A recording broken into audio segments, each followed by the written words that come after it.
Tanishing, 6 yoshli dunyo qahramoni. Bu bolaning ismi Bridger Walker. U atiga 6 yoshda, ammo allaqachon butun dunyoga qahramon sifatida tanilgan. Bir kuni Bridger va uning singlisi bolalar maydonchasida o'ynab yurgan paytda qo'shni uydan nemis ovcharkasi zanjirdan bo'shab ketadi. It to'g'ridan-to'g'ri singlisi tomon yugurib keladi. Shu zahoti Bridger singlisining oldiga o'tib, "Qoch" deb baqiradi va uni himoyalash uchun o'zini oldinga tashlaydi. It Bridgerning chap yuzidan tishlaydi.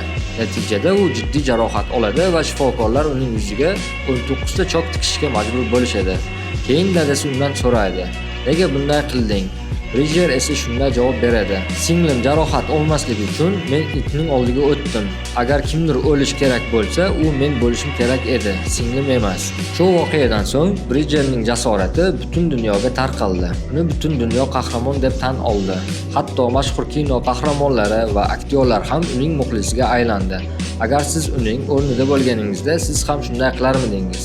Agar bu voqea sizni ham ta'sirlantirgan bo'lsa, like bosing va yaqinlaringizga yuborib qo'ying.